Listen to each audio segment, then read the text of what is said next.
If you're looking for timely, relevant conversations about the most important topics in health coverage, you've come to the right pod. This is IBX, the cover story from Independence Blue Cross, hosted by me, Peter Panageas. So by day, I oversee all of our national commercial business here at IBX. I'm also a caregiver and a patient. We always say that healthcare is personal, and it is. So my guests and I are exploring how the big picture and the big issues affect our everyday lives and the well-being of those we all care about. Together, we've got this covered. So let's get started. Hi, everybody. This is Peter Panageas, and welcome to episode 10 of IBX, the cover story. In this month's episode, I'm going to be talking to my guests about the importance of mentorship and internship in business. Internships give young professionals the opportunity to have a hands-on experience working in the field that they're studying. And mentorships help develop the next generation of leaders in our business. Mentorships also cultivate purpose and meaningful relationships and provides a safe space for individuals to learn and grow, which is also important for our well-being. So it's a distinct honor to introduce you to today's guests. First, we have Crystal Ashby. Crystal is Executive Vice President and Chief People Officer here at Independence. Crystal joined our organization last July and brings more than 30 years of corporate leadership to her new role. Her breadth of experience includes leading DE&I initiatives and building people-focused organizations. She most recently served as the first female interim president and CEO of the Executive Leadership Council, which is a non-for-profit organization that supports inclusive leadership principles and the development and advancement of Black executives. I'm also proud to invite Melinda Bryan, Marketing Solutions Consultant here at Independence. Melinda was a college intern at our company 8 years ago and is now a full-time associate supporting my team in our marketing efforts. Crystal, Melinda, thank you so much for being with us today. Thanks for having us, Peter. I appreciate it. Thanks, Peter. It's good to be here. So, Crystal, let's first discuss what mentorship means to you personally and how it's helped you advance in your career. Peter, mentorship has been at the foundation of my career. I was fortunate enough to go through a program called Mentorships 100, which was a program for women to be mentored by male or females outside of their organization. And I got one of my lifetime mentors from that. He happened to be the CIO of the Chicago Board of Trade, and I'll share the significance to that relationship in just a second. But probably as it relates to my entire professional career, once I left private practice, the person who hired me at Amico, who was my boss, subsequently became my mentor, and I have always suspected my sponsor, who is now a very dear friend, Steve Winters, who was my boss for many years. He was my mentor in the organization as it related to learning to navigate Amico and then BP. But more importantly, he had a belief in me and what I was capable of doing. And whenever he worked with me, and I reported to him directly off and on over the years, he was very specific with me regarding his knowing that I could do almost anything he would give to me to do. And that kind of respect for what I brought to the table, the skills that I had, the confidence that he gave me, helped me be able to step into rooms and be as confident in my own belief of myself as he was in his belief of me. And it allowed me to advance because the more comfortable I was with being able to engage with the executives in the organization, share in their business objectives and their deliverables, the better off I was as it related to the advancement in my career. But one story I would share with you, Bill Farrell, who was the CIO of the Chicago Board of Trade, became my mentor during my time in the Mentorships program, is Mentorships 100. And what was very significant about that was he was an external mentor to my organization. And I'm a strong believer, having been through this, of having someone who mentors you internally and someone who mentors you externally. And Bill really had no skin in the game other than what was going to be best for Crystal and Crystal's career. And when I was making the decision about whether or not I was going to accept the position that had been offered to me in London, and I had initially turned it down, I called Bill and I said, just wanted to share with you, this is what's going on. I turned the job down. And he put me on hold and he told his assistant, he said, cancel my afternoon meeting. Crystal's on her way down here. I need to talk to her. And he got back on the phone. He said, get in your car and drive to my office now. He said, if you've got a meeting, cancel it. And I walked into his office and he said, now explain to me what about going to London you don't understand is going to change your career. And to be very honest, the career trajectory I had after my assignment in London made a total game changer in my career path. And so he was looking at it through the lens of what is best for Crystal. When Steve talked to me about it, he too said it was a game changer, but he was also looking at it through the lens as an officer of the organization, what was best for Crystal, what was best for BP. And having mentors who come at it from both angles was so important and so critical to me, and really a game changer in my development. Crystal, as part of that, I love the internal and external mentorship. And you touched on it a little bit relative to confidence, right? And providing that level of strength to you as you were going through your journey that Steve and Bill provided to you. And I can recall, during my early days and some of the mentors who helped me and shaped my career, the one attribute that I took away from it was that belief, their belief in me and saying, you can do this. I see it. All right. And whereas I may not have seen it. And can you share with our audience a little bit about that level of what Steve, Bill have done for you or did for you relative to the level of confidence? Because that, obviously going overseas into Europe and a big change and a big move like that, obviously probably both from a professional and personal perspective was probably a huge leap for you, right? And so as they spoke to you about that from a confidence perspective and a belief perspective, can you share with the audience what that meant to you? So I think I'll pick up sort of at the end where you were talking about the huge leap part. It was a huge leap. I never, ever, if you had asked me about my career, saw myself living internationally, taking an assignment someplace other than the U.S. I thought I was going to be a lawyer, practice in a firm, become a partner, but I didn't see or have that vision for myself. So when Steve was talking about the opportunity, and he would talk about it from the place of what I would bring to the opportunity, which allowed me to understand how he saw my skill set, how he saw the attributes that I brought to the business, how he saw my confidence, how he saw my analytical skills, how he saw my engagement with others and my ability to be influential. You hear organizations talk about gravitas, how I was able to understand what the objectives were and look at what are the best possible ways to get what's done without saying no. Because we were a law department. I practiced law at the company at the time when I was reporting to him. We were a law department that didn't say no. We said not that way. So how all of those skills, how he saw them. And oftentimes we don't see ourselves the way others see us because we're so in our head. And we're always thinking about our shortcomings. If you ask me to make a list of 10 things, I will probably give you 3, but I'll give you 7 that don't, as opposed to here are the things I'm really, really good at. I'm always thinking about what are the things that would keep me from being successful at something, as opposed to what are the things I bring to the table that will ensure success. And Steve's confidence and in him constantly giving me opportunities and constantly pushing me to do the next thing, which may not have been in my wheelhouse, allowed me to cultivate and develop a confidence. And Pete, to be very honest, it got to a place where he would give me an assignment and people would say to him, so what did she say about her next assignment? He said, she laughed and she just walked out the room. Because I would just throw my hands up and say, okay, if you think I can, I'm going to go do it. So that was internally. And again, Bill looked at it from what he knew about me, what he knew about my desires and aspirations, what he knew from an external perspective. What does Crystal really want?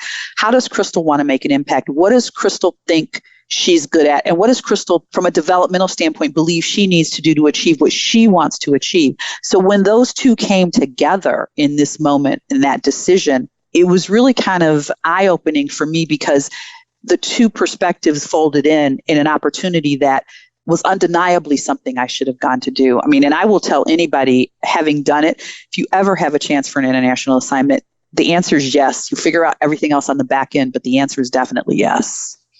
Thanks so much for that, Crystal. As I mentioned in our introduction, prior to joining Independence, Crystal, you served as the interim president and CEO of the Executive Leadership Council. Can you talk a little bit about the role mentorship played for you at ELC and what you've learned from that experience?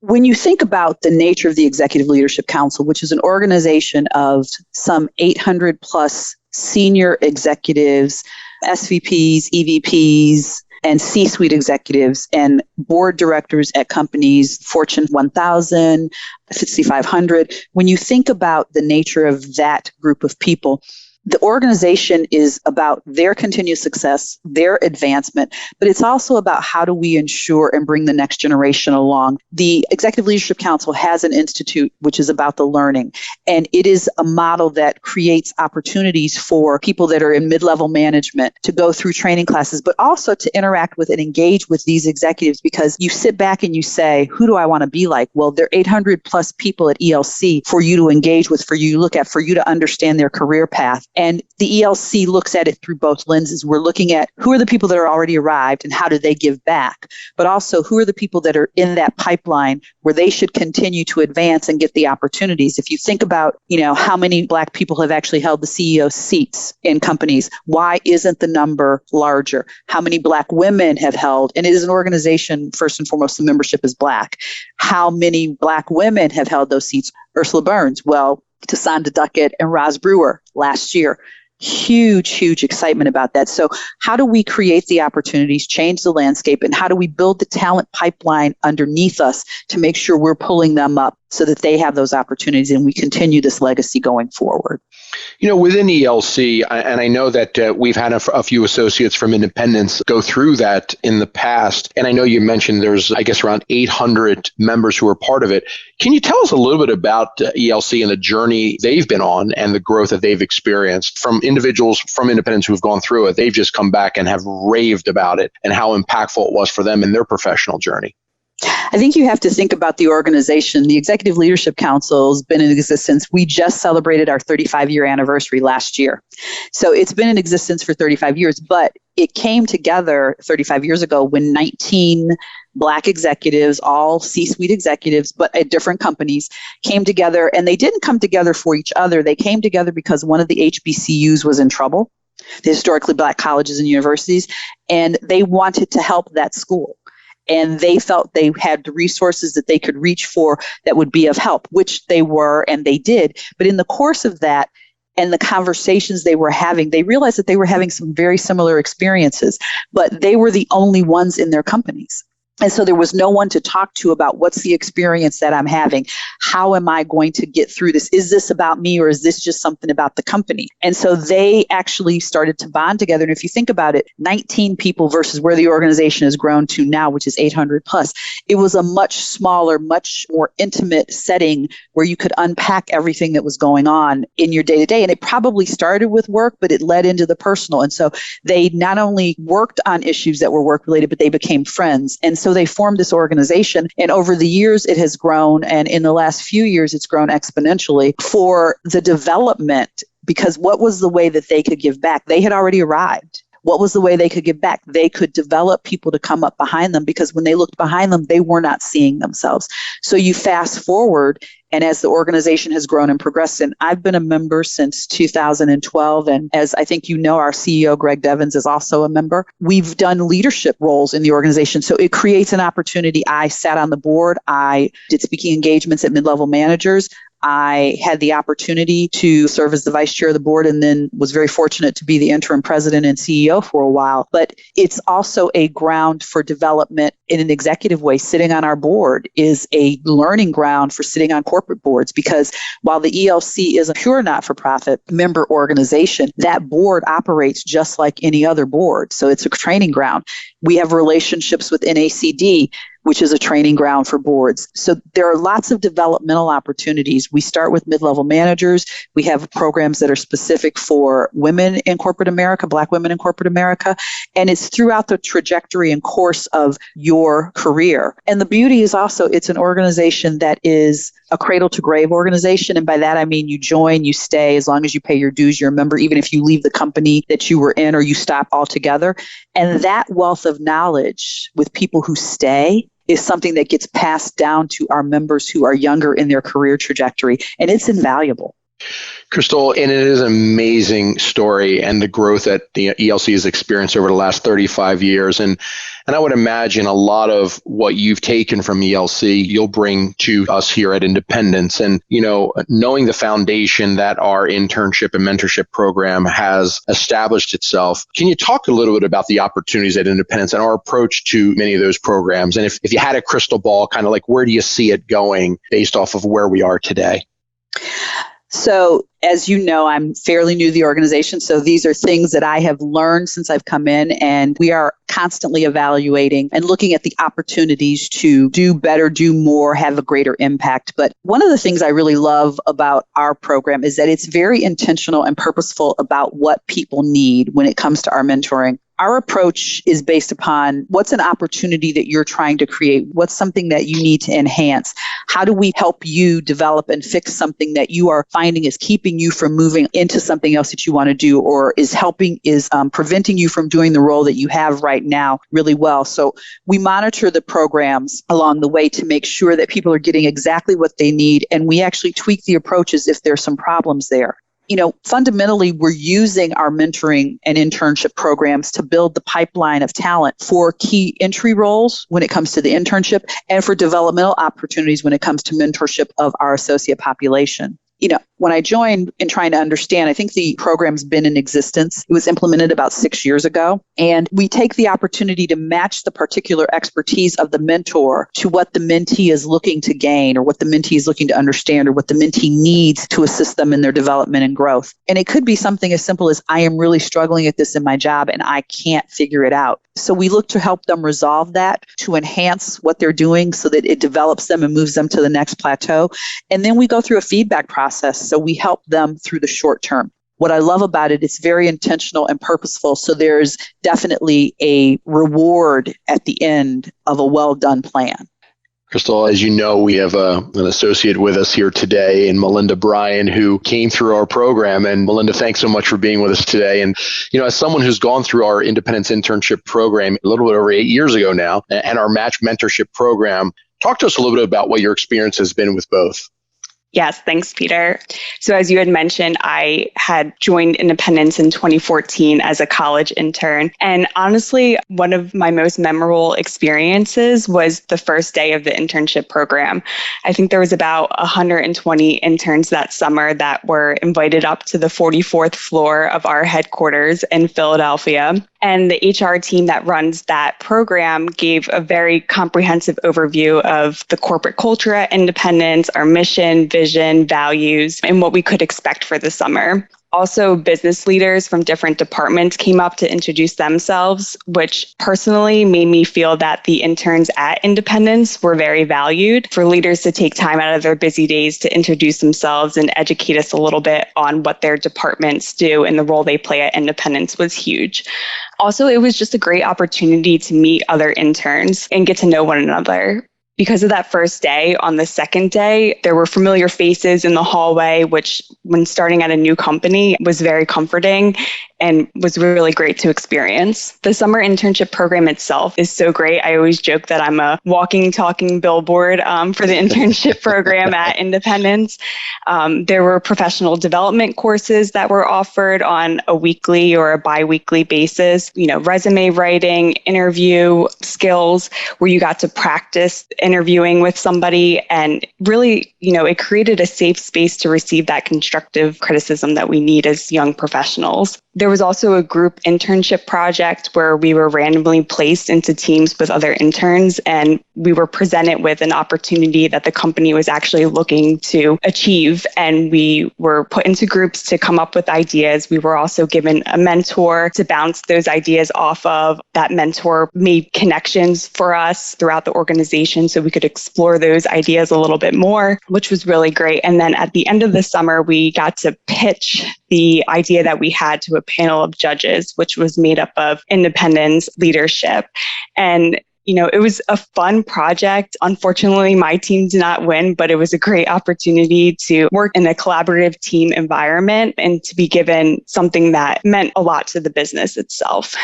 And then just working with my team, my manager and the team members that I had, I could really tell that the company took time to make sure that we had meaningful work that meant something on our resumes and made a difference within the organization. So that was also very great to experience. So to switch gears, fast forward 7 years, I applied to our Match mentoring program. as Crystal had mentioned, the company does do a really great job trying to match the goals of the mentee to the mentor that they're assigned. And, that's done through an application process that the mentee is asked to fill out prior to being matched with their mentor. And the program itself lasts about 6 months, where a mentor and a mentee meet once monthly. One thing that I think is great about the mentoring program is that it gives you the opportunity to meet somebody within the company that you may have never worked with before. And then that person has their own network of colleagues that they can introduce you to, which I think is great for building your internal network. I think another value that the mentor-mentee relationship brings is that safe space. When you're a young professional in a big organization, it's a safe space to bounce ideas or questions that you have off of somebody that is there to support you and be a trusted relationship. So I think that's another value that our mentorship program brings to our organization. Mentees are matched with mentors where they are able to explore their ideas, explore where they want to be in their career, and having that safe space can make all the difference. Melinda, you bring up such a great point, because entering the workspace today, after graduating college, was a heck of a lot different than when I was entering the workspace at 20, 21, 22 years old, right? And not only from a professional perspective, but also from a social perspective, a lot of the realities that are facing in the marketplace today, even in society. And I think where you're going with this is so relevant, right? Having that partnership, having that mentor-mentee relationship is so critical. And I'll tell you, Melinda, you're actually teaching me something here, right? That I've got to be really, really conscious as I'm bringing on and I'm being assigned new mentees, and really trying to create that safe zone to allow our mentees the opportunity to feel safe and come to us and share different and unique ideas. Melinda, I've watched you develop over the last 8 years as you've been part of our organization, and certainly the contributions you've personally made to, my team and the clients that we serve and the consultants that we serve every day. For our audience, I would tell you, just this podcast alone, that this is Melinda Bryan, right? This is her vision. This was her idea. This was her orchestrating and architecturally driving this on behalf of independents. And I'll tell you, Melinda, I've watched our intern programs year over year, and I'll tell you, I give a lot of credit to independents for the incredible foundation it's built upon, the commitment from our executive staff and our executive team, and as you articulated, being part of that, and working with our interns in our programs, being part of those contests has really allowed us the opportunity to bring on some incredible talent, you being one of them. Some are on my team today who continue to demonstrate leadership capabilities and skills that are going to take us to the next level. And I think that's an incredible attribute to the leadership at Independence, but certainly, and more importantly, the incredible talent that we've been able to recruit in, and Melinda, you certainly being one of them. So Crystal, if I could pivot back over to you for a moment, as an executive here, talk to us and discuss what it means to you to be a mentor, and the value, and I know we talked a little bit about it earlier, what it means to you personally and professionally, but for you being a mentor now, right? And you taking all the great things that Bill and Steve, shared with you and helped you in your journey, and you do that for others. What does that mean to you? So first of all, Peter, I hope you don't mind. I just want to comment on what Melinda said. First of all, this podcast is extraordinary, so thank you for creating it for us. But also, I think that Melinda, what her story shows is so important about internship. It's a two-way street. Internship is this young person, because when they come to us, they are early in their careers and early in their development, but it's them looking at what's the opportunity that we're putting on the table, and whether or not that's how they want to spend their time, and is that what they want to do. But it's also an opportunity for us to show our very best. When she was talking about her first day, it was, for me, so impressive that we showed up the way we always show up, as the people she'd want to meet, as the people she'd want to work with every day, and as the people she would want to join. So I think the process of an internship can turn an idea in a young person in their careers. It can turn that idea in their mind into the reality for them. And then when they land, and this goes to the question you asked me about mentorship in an organization, and there's a couple of prongs in how I think about it. When people come to an organization, they need to understand the business that they are in and what their accountability is to the organization. Sometimes in the process of doing what you do every day, you don't necessarily understand how you connect in, and therefore what the relevance or importance of you and what you do is to the organization. Having a mentor in the organization that can help you figure out how you sort of trial through what it means to start someplace is very important. And that's one of the things that mentoring means in an organization. It helps people navigate the existence that you have on a day-to-day basis in the organization. And so for me, the value that each of us as leaders in the organization, and so many, you might talk about our roles and titles, but really everybody's a leader in the organization. So everybody has the opportunity to mentor someone, because as long as you have knowledge about independence, you have something to share and to give.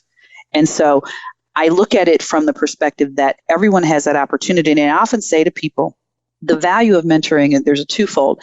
Mentoring is a process. I think the mentee owns that process. I think they connect with someone, and what I can't get in your head and decide what you need or what you're struggling with or what you want to know or what I can be helpful on. So the mentee has to be open and willing to share, so I can actually be a part of that journey, so that we in the organization can help you go through, or be not just a help, but be a bolster for you or be a support for you as you're navigating your career here.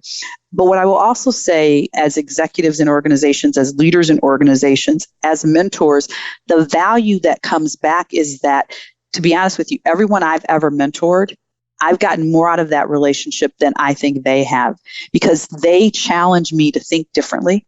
They challenge me to not say that's the way we've always done it. They open my mind to how they perceive something, because they're coming in new with fresh eyes. So the value of a mentor-mentoring relationship to the organization is that constant innovation and that constant growth, while helping someone become a part of the culture of the organization in the process. Well, Crystal, I'm smiling here because I couldn't agree with you more. And again, it's a testament to Melinda. When Melinda pitched this idea to me and a few others just about, Melinda was a year or so ago, right? When we started on this journey, I wasn't even thinking along those lines of doing something like this. And it was really Melinda making me and making us think a little bit differently than the way we've approaching these sorts of things. So I couldn't agree with you more, right?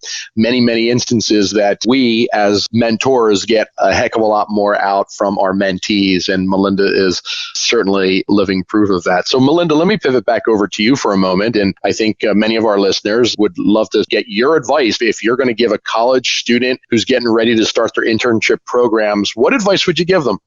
One of the biggest pieces of advice I could give a college intern about to start their internship program for the summer is don't be afraid to make your own opportunities.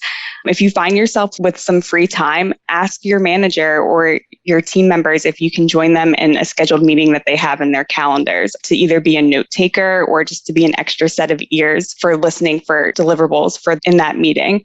One of the stories I always tell is I was invited to attend a meeting that was around the creation of our newsletter called Independence Edge, which gets distributed to our consultant and broker partners, as well as the employers that offer our health insurance to their employees.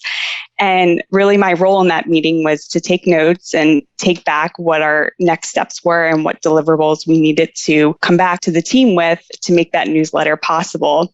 And I remember one of the items was to build an editorial calendar. And I found myself the next day with some free time. So I took a stab at making that editorial calendar. I think as an intern, we don't realize how much those little tasks mean to somebody when you can take them off their list. Giving someone something to react to rather than having them create something from scratch is a lot more meaningful than I think interns realize. And, once our team provided feedback on that editorial calendar, it looked nothing like what I had started with, but it did get the ball rolling. It started that process. And I was actually brought in to help with the creation of that newsletter that we still have today. Incredible. So, Crystal, Melinda, as I do with all of our guests at the conclusion of our podcast, I'll always ask our guests if there's any one or two things that you'd like to close for our listeners. What would that one or two things be? So, Melinda, how about we start with you? Yeah, sure, Peter. So one thing that I want to add is when I was in college, I was on LinkedIn one day and I saw something that really resonated with me. It was, a graphic that said, for your first job, don't pick a job, pick a manager. And I used that advice when I was doing my interview process for internships and full-time positions when I was out of college. And Crystal, I think you had touched on this earlier. Your first manager gave you opportunities that were outside of your wheelhouse. I don't think you see yourself the way that sometimes others see you. And, my first manager, who is still my manager today, Karen Burnham, I think she gives me opportunities that are sometimes I feel that are outside of my wheelhouse, but have really helped me grow professionally and have made me who I am today. So that's one closing thought that I have. Crystal? Melinda, I really like the fact that you took that away from your experience with her and that you recognize that she's doing that with you. I think I would strongly suggest when it comes to finding your mentors, the one thing I think I would want to talk about just before we close, when you're walking around an organization or when you're, talking to someone on a Zoom call or you're experiencing people, you might have a few aha moments when someone's talking and I really like that person's style, or I really like how that person occurs, or I really like the way that person handled that situation with somebody else or with you. And what I would strongly suggest is don't be afraid to reach out to that person and just do a get to know you session. Schedule 30 minutes over coffee, have a conversation. You'd be surprised where a mentoring relationship might crop up. And I think conversely, as leaders and executives in the organization, as you're connecting with our new talent, think about the fact that when you started, did somebody reach out to you and say, hey, do you have any questions? Take the time to ask what can we do? Independence is a big place, especially when you first start. And I can say this, I'm only 7 months in and I'm pretty seasoned, but independence is a big place when you're trying to find your way. So take a moment and pause and ask the question, do you have any questions? Is there something you need to talk about? How are you doing? What can we do for you? And you'll be surprised where some of the most rewarding relationships might crop up out of those simple questions. Crystal, Melinda, thank you both so much for joining us today and sharing your personal mentorship and internship experiences. Thanks for having us. Thanks, Peter. And to our listeners, thank you. I hope you've enjoyed our discussion today. And please do us a favor and check out the show notes for more information at insights.ibx.com. That's insights.ibx.com. Thanks again for being with us today, and we'll talk soon.